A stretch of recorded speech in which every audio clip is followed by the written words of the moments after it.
kita ngambil paspor yuk.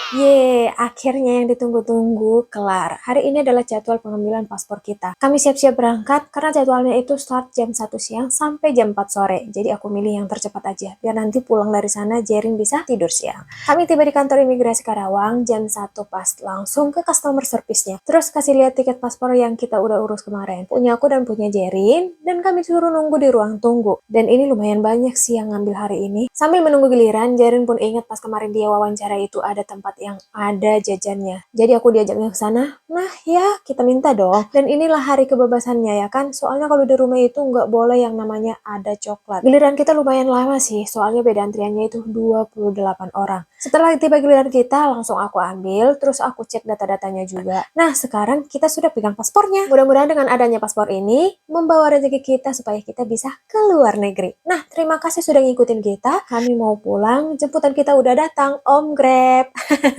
Bye-bye.